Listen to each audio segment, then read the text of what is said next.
Hello, good afternoon and good morning, depending on where you are. This is the webinar session for the eLearning Innovations Conference. Today, I am delighted to welcome you to our last webinar series related to the eLearning Innovations Virtual Conference. This is Penina Lam speaking, and with me is Professor John Anderson and Dr. Shi, who are professors at the Eastern Michigan University. They are our featured speakers for today, and they'll be sharing their insights on how they have used GPS in their programming. And I'm not going to go into the details because Dr. Anderson will be speaking towards that. All right. So on our next, I'd like to give you a brief preview of who we are and what we are doing with the virtual series. So again, I'm Dr. Penina Lam. As you can see, I'm the picture is me behind the scenes, and I'm the CEO of eLearning Innovators. We are the virtual conference sponsor for this, and our work revolves around digital leadership solutions. We do provide e-coaching, e-mentoring, and e-conferencing facilities, and we also work with organizations in providing and helping them design their content and e-learning strategy. Upcoming also is our Smart U SaaS, and that's the software as a service solutions.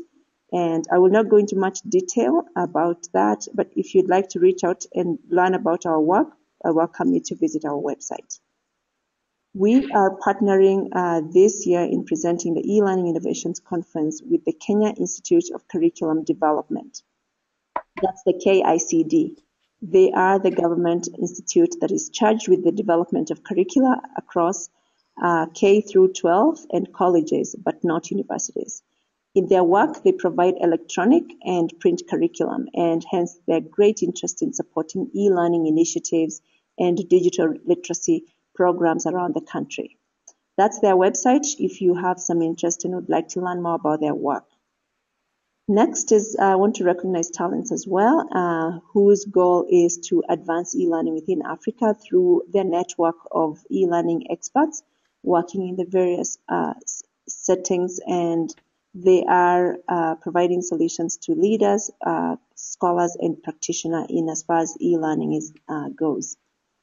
The webinar objectives today will be shared by Professor Anderson. And here is his short bio. He's worked in the education field for over 25 years in a variety of settings and capacities, including as a secondary school mathematics and computer science teacher. So for those of you who are listening as educators from the school systems, he definitely has quite some experience in that area. He's also a researcher for the Bureau of Accreditation and School Improvement Studies, and the executive associate of Research and Assessment with the National Board for Professional Standards. He's also been the Associate Director for the National Science Foundation Statewide Systemic Initiative in South Dakota, and the lead administrator at the Professional Development School, and a faculty member in Maryland and Michigan. He's currently the coordinator of the doctoral program in educational leadership at Eastern Michigan University. Obviously, as you can tell, Dr. Anderson is pretty accomplished. He's a scholar with over 40 articles and book chapters and over 100 scholarly presentations, and he's also authored over 20 funded grant proposals. Our faculty members who are part of the audience for the conference will definitely appreciate his research accomplishments and appreciate that as well. He's also had numerous awards. And without further ado, I would like to introduce Professor Anderson to share with us his insights on how they have used GPS applications in their systems. I wanted to mention to you before he takes on from here that we will have an opportunity to host a discussion and questions. I'll be sharing his email as well. And we have plans at the conference to have a Twitter party where people can participate and have a discussion with Dr. Anderson through Twitter. And so, although we may not have many live questions today due to the desire to keep this short, we'll definitely be able to engage in discussion forum via Twitter live at the conference. So without further ado, I'm going to hand over the presentation rights to Dr. David Anderson, and he'll be able to share with us his presentation right now. On to you, Professor. Okay, well, thank you, Penina, and I want to say good afternoon and or good morning to all of you. Again, my name is David Anderson, and I'm a professor at Eastern Michigan University. And here, let me take a minute, and I will click on my video. Let me see if I can. So I want to say hello to everyone and give you a chance to see me. And I am really quite excited and honored to be able to share what the work I'm doing around using what's called geographic information systems in education. So in order to preserve bandwidth, I'm going to turn off the video here. And I would like to, so I just want to check. Penina, can you see my screen? I can see your screen. If you could do the slideshow, please. Thank you. I can see it very well now. So you see the future of the economy. I'm going to play a short video for you.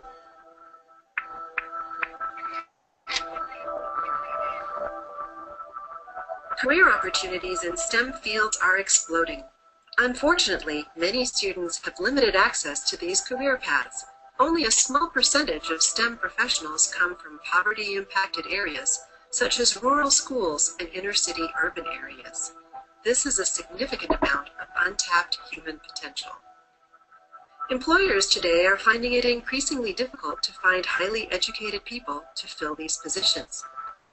To address this challenge, in conjunction with the National ConnectEd initiative to strengthen STEM education, the Environmental Systems Research Institute has pledged $1 billion to expand the development of innovative online mapping tools.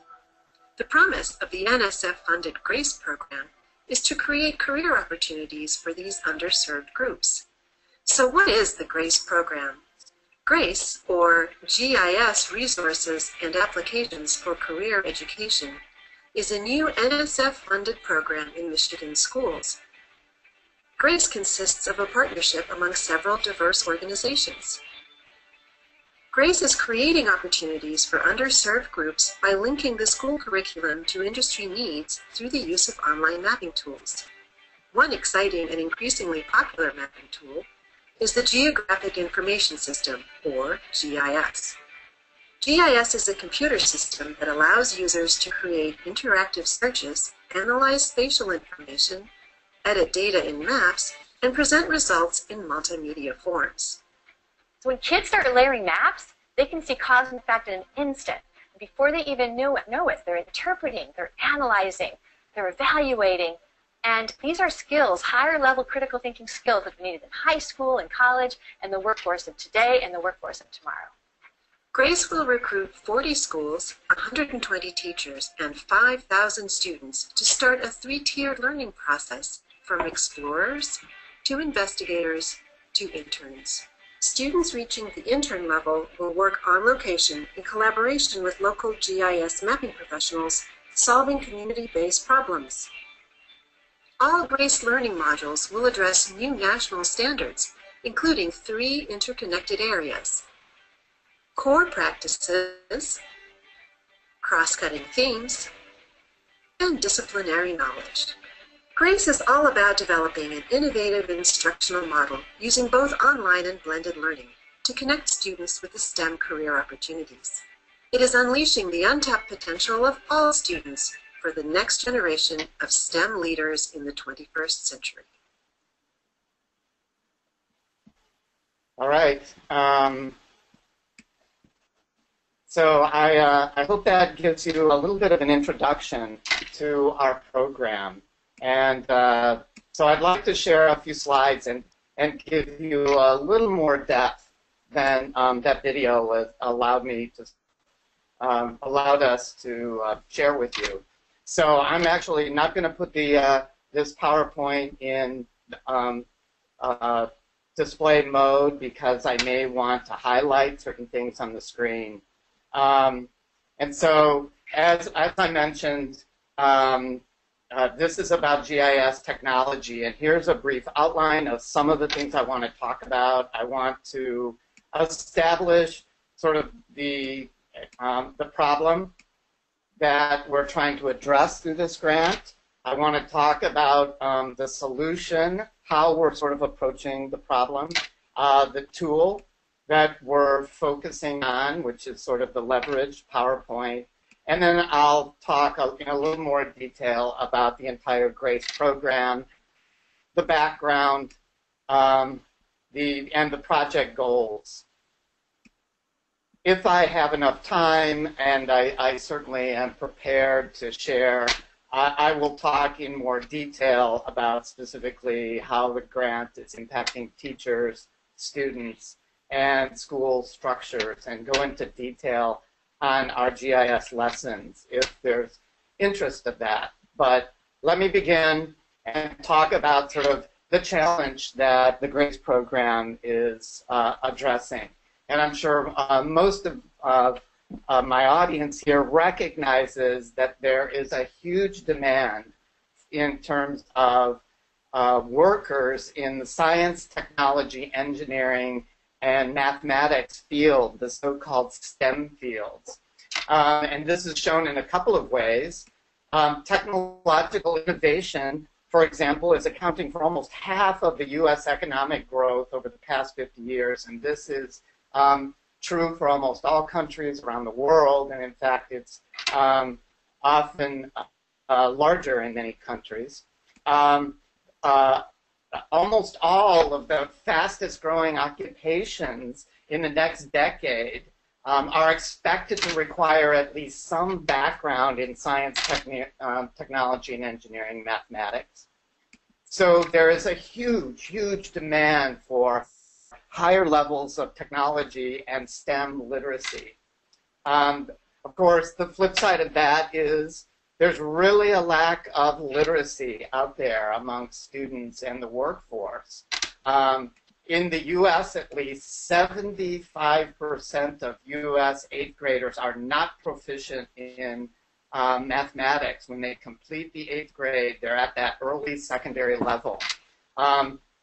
And even worse than that, the gap, that is the difference in proficiency between black students and white students, Hispanic students and white students, and high poverty, low poverty, those gaps are large and are not shrinking. They're close to 1 standard deviation in size in most research studies. And finally, 10% of the U.S. 8th graders at this middle school level are not meeting international benchmarks in science. And even those countries around the world where there is higher achievement in science, such as China, which is leading the world, they are literally only at maybe 30% proficiency in this standard. So this is not just a problem in the U.S., this is a problem worldwide. Huge need for technology skills and STEM skills, and really a lack of those skills. So given that challenge, it's clear that we need systemic reform in schools and education. And why sort of this systemic reform? Well, first, clearly STEM skills cut across multiple kinds of professions. And to really master STEM skills, we need to integrate STEM learning across the entire curriculum. And if we're going to do that, we have to recognize that schools are very complex systems, as defined by Forrester. And the definition of a complex system, it usually means it exists this in and contains multiple kinds and types of environments. When we think about learning, there are multiple causal strands that impact any one outcome or objective we want to achieve. Outcomes are often not clearly defined. There are divergent, unplanned, there are divergent outcomes. And finally, if you look at complex systems, there are recursive and nonlinear causal relationships in these systems.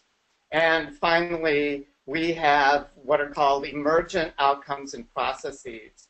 That is, given contextual differences, the appropriate outcomes and processes are often not clear. And as we implement new systems, there are new outcomes and new processes that emerge during implementation. All those characteristics just are typical of a complex system. And if we're going to impact a complex system, we have to understand complexity theory if we're going to achieve systemic reform. And systemic reform is definitely a challenge, but we know from research in terms of complexity theory and systemic reform that changes are built around what are called leverage points. They're also known as tipping points and pressure points. That is, it's very hard to go into a complex system and change multiple things and have positive change. What you need in a complex system is identify key leverage or pressure points, make changes there, and the system will shift. And it shifts because pressure points are built around what are called positive feedback loops. Positive feedback, that is, small changes feed back into the system and lead to larger and larger changes. So one pressure point that we've identified, given our research in school, is actually mapping tools, and in particular, online mapping tools. They are a leverage point and a positive feedback loop because they meet a set of characteristics. One pressure point has to be, particularly in education, has to be highly accessible, easily accessible to students and teachers as they're engaging in the teaching and learning process. And online mapping tools, what are called geographic information systems, are in fact highly accessible. In fact, right now online, there are hundreds of thousands of maps with various kinds of data that you can layer together to address almost any question that you could raise in any discipline. So it is a highly accessible tool, and I can return to that point later. Next, to have a positive feedback loop that's going to lead to larger and larger changes, you need a tool that's interactive, and online maps are highly interactive. You can change them, you can add and layer them as you work on them. And that interactivity is critical in terms of developing critical thinking skills, in terms of adapting to those emergent and divergent outcomes and processes. The next issue is online mapping tools are motivating for students and teachers because they're fun.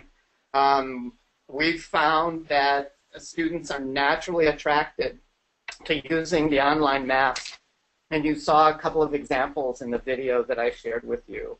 Our data is showing that students get excited about using maps, they have fun using maps and layering them together, and teachers enjoy working with maps. So that kind of motivation feeds into this positive feedback loop. The next one is for a pressure point to be in a positive feedback loop in education. It's got to be transdisciplinary. You can't have a technology that's only is used in science or used in a technology or an engineering field or used in mathematics. If it's really going to change the entire system, it's got to cut across all the disciplines in the curriculum, and in fact, online GIS, online maps, are being and have been used in absolutely every discipline in education. Clearly, GIS mapping tools need to be relevant for students to get excited about this, to learn from it. They have to see the relevancy to their own lives. And closely related to relevancy is the tool has to be able to address real-world issues. And part of the GRACE project is that we've developed a set of lessons that are based on real-world problems, and we are asking students to create their own real-world problems and answer them with maps. So GIS technology clearly addresses that.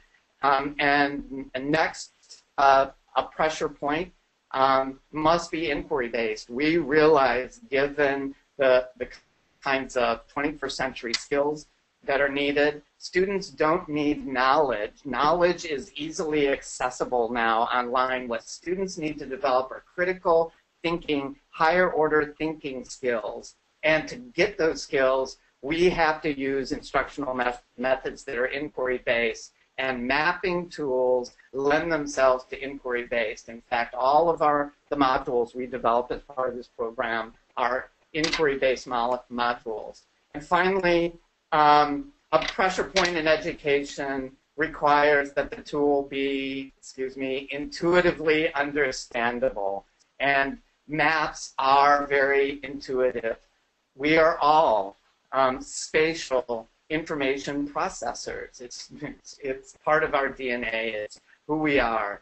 And we process the world in terms of images, and the research has shown this over and over again. Brain-based research shows the key spatial way we process. Maps take advantage of what is a core way of understanding the world. And so the use of online maps is intuitive and accessible, again. So those characteristics have been listed as key pressure points for education, and the online mapping tools meet all of them. So this project, again, is an NSF-funded project, and it's called the GRACE program, and GRACE stands for GIS Resources and Applications for Career Education. It, again, focuses on geographic information systems. It is a 4-year project being sponsored by NSF, but we are expected by the National Science Foundation to ensure that the changes, the systemic changes we're making, will be ongoing and sustainable. So these pressure points that lead to multiple changes ensure that even after the grant project is over, the changes we're talking about in schools will continue on.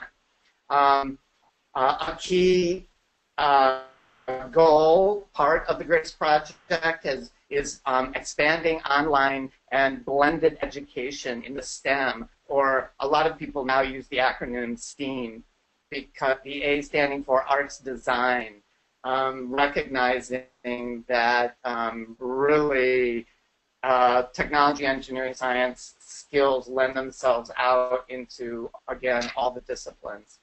And finally, the GRACE program is focusing on expanding access to STEM careers, and I will talk about that in a little more. There's a particular but not exclusive focus in this project on underrepresented groups, rural students, minority students, and female students, because, as the video showed, those groups are really underrepresented particularly in the U.S., in the STEM fields and careers. So there are 2 broad goals for the GRACE program. The first one is to establish a staged process and scaffold learning for students. And as the video mentioned, we have 3 levels of lessons, online accessible lessons that are being integrated into schools. The first level is what we call the Explorer stage. And the Explorer stage is really where students are just learning how to access manipulate online maps. And they investigate some very simple questions, but really the explore stage is mastering GIS technology. The next stage is the investigator lesson. Once the students have mastered GIS technology, they then create their own sets of questions and investigate those questions using mapping technology. And this is where the inquiry-based learning comes in. Once they have mastered raising good questions and responding and addressing those questions with online maps, and they've taken a set of certification courses in GIS technology and are certified GIS professionals, we then send them out into the field as interns, and they work on actual community-based programs. And this intern level is really a key part of this program. We are hoping, we are finding that sending students out into and work on real community-based programs is really leading them into career fields. As students move through these three levels, we are finding that we're transforming not only students in terms of their higher level critical thinking skills, but we're really transforming secondary schools in a fundamental way, and teachers and students. And again, a key goal is really after that intern stage, at and after that intern level, we're trying to create and both paths into the workplace and paths into college in STEM fields or fields that actually use STEM education. And as I mentioned, we really want to close the achievement gap across various underrepresented groups and rural communities. So those are basically the goals. I do, at least for this presentation, I want to give a little background to this project. And it was mentioned in the video, but I want to reiterate it, reiterate the importance of where the financial resources are coming from and where the political environment around this initiative, where it's going and why it's important. First, many of you may have heard of what's called the Connect Ed initiative that the Obama administration created, an initiative to really expand high bandwidth access to the internet to all schools across the country. Recognizing that in the 21st century, to build critical thinking skills, technology plays an absolutely critical role. So as part, as a response to the Connect Ed initiative, ESRI, which is the Environmental Systems Research Institute, which is the largest worldwide organization for online mapping tools, has pledged $1 billion, that's right, $1 billion, to integrate online mapping into education. And the grant that I am working in, the GRACE project that we're talking about, is one of the first results of that $1 billion. And ESRI and Connect Ed are now working on spreading the use of online mapping tools to all schools, and the GRACE project is one of the earliest programs to show how online mapping can lead to systemic change across education. The reason I'm showing you this is that this is not a technology, particularly in the US, that is going to go away because there is a lot of money, resources, political power, financial power behind this initiative. And we are only the tip of the iceberg in terms of where this is going. And so I'd like to mention, so one of the motivations, and I'm going to pull over a screen, is of why online mapping, everyone is so excited about online mapping. What I've put on the screen here is a list of all of the various private and public sectors that hire people who have skills in GIS technology. And if you briefly glance over this list, I think you get a sense of the breadth of how important GIS online mapping tools are. Our interns are going now into careers and are working on problems across all of these areas. And they're excited. They can see that regardless of what kind of industry they end up in, online mapping tools become a valued part of what they do. And I can certainly talk in more detail about how all those various industries will use GIS mapping. I'd like to go on and just talk about some innovative aspects of the GRACE program. First, all of our GRACE modules use a scaffolded pedagogical model. That is, as students move through the levels of explorers, investigators, interns, etc., they move across a set of lessons that help them slowly build to higher and higher order thinking skills. The initial lessons tend to be presentation demonstration, where students can see what mapping tools look like and how they're typically used. After that, students are given a scripted activity, a very close-ended question that they then layer maps and answer. They then move on to a set of scripted activities that bring more diverse and more complex questions.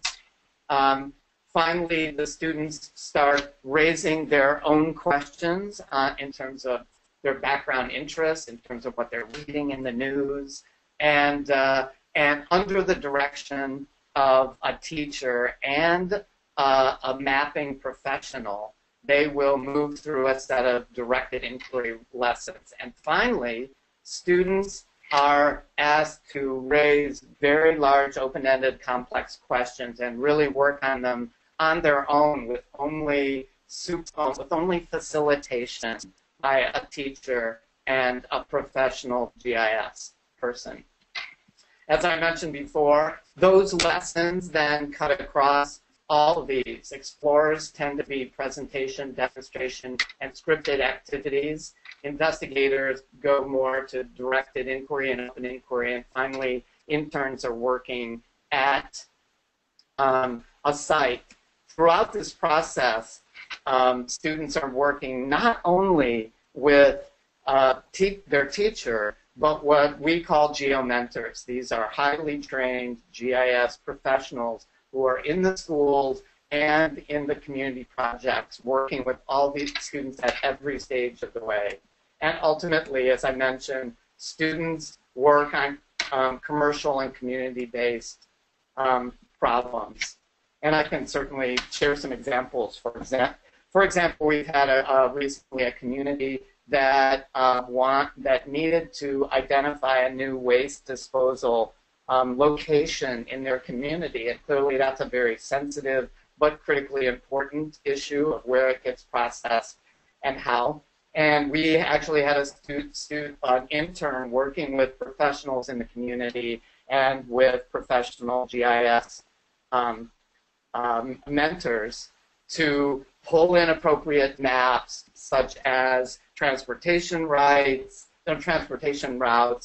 environmental impact data, and the costs and community issues surrounding those, and work to identify a set of sites, rank order those sites, and make a recommendation to the community, and the community followed the recommendations that the intern had developed. Another key part of the GRACE program is it is aligned with the current national standards here in the United States. These national standards are revolutionary in terms of how we typically think about standards. Often standards are knowledge-based or focus on lower-level critical thinking skills, and the NGSS standards focus on very high critical thinking skills.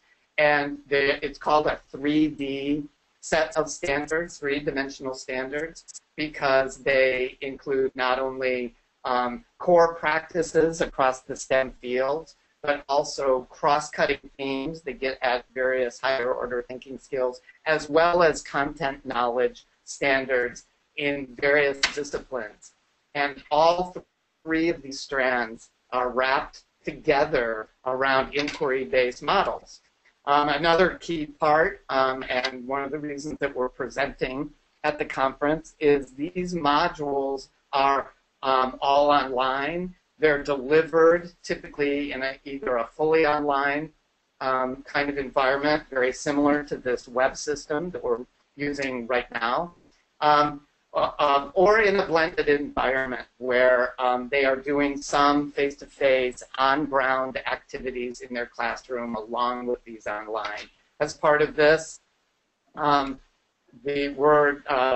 project has developed a new format for learning management systems and learning object repositories for those of you who have a real technical bent.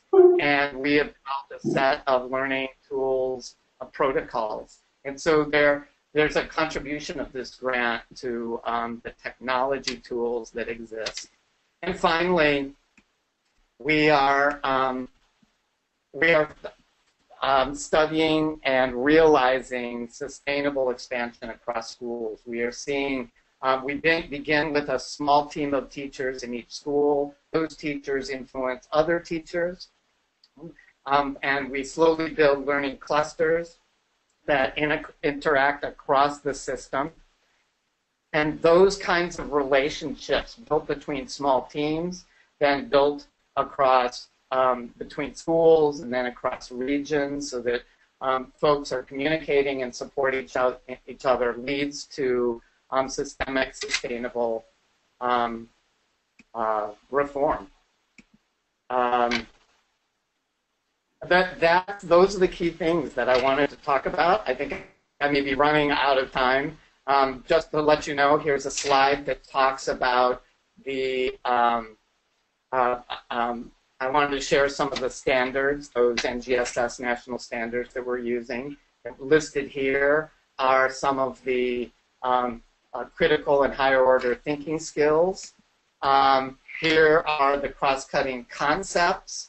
And I think if you look at patterns, cause and effect, scale and proportionality, systems and system models, flows, cycles, structure, functions, stability, change, when you look at these cross-cutting concepts, you'll see that these are critical thinking skills that are really valuable at all, across all disciplines.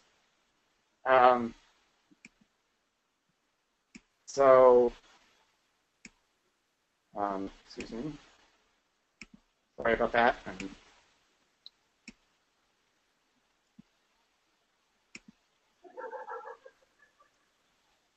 Again, here is the lessons we develop are cutting across the 5 levels that you've seen that I've described.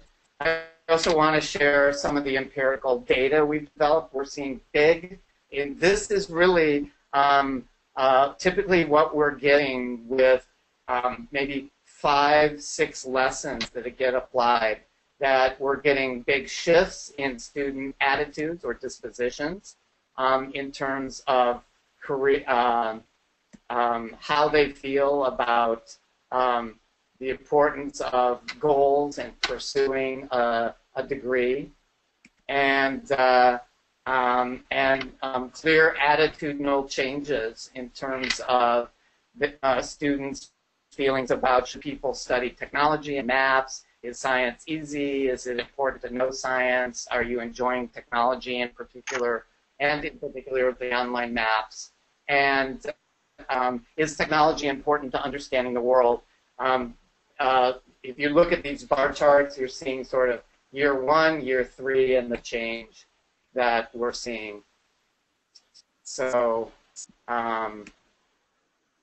I just want to end this very short presentation by quoting Jimmy Buffett, who said, without geography, without maps, you're nowhere. Again, maps give us this broader perspective. They're powerful spatial ways of understanding. And we're finding students respond and teachers respond very powerfully.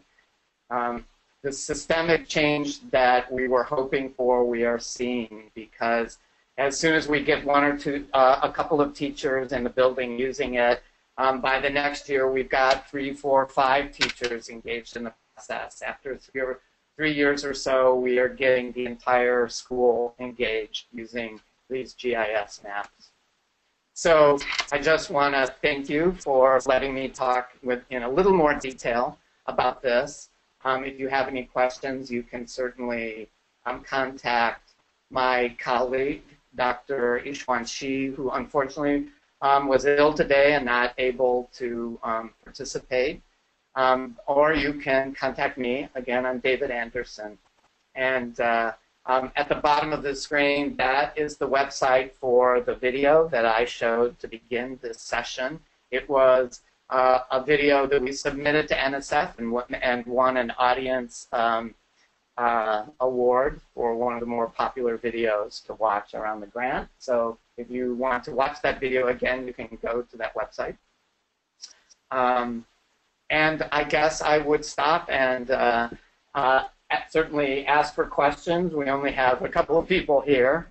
But I will try to be available during the conference for questions. And if you would like to see what specific lessons look like, it's hard to show a lesson and really appreciate the accessibility of the lessons and yet how they can be used to address really complex questions. It's hard to do that in a very short session like that, but I can certainly be available to talk about very specific lessons, specific projects that interns are being engaged in, and where the project is going. So thank you again. And are there questions now? Penina, do you have any comments or questions? Okay, well, let's give the audience that we have a minute, and we probably can take one question, and then we're going to reserve any other comments or questions for the Twitter engagement part when we stream this during the conference. And so this is a short, in a way, a diversion from traditionally take many questions during a live webinar. But given that we are 45 minutes into the hour, so we probably can take one question, and I'll start with a particular question from that we have here. One is, could you speak just a little bit about when you blended, how you provided that? Was that through the University of Michigan, or was it through other providers?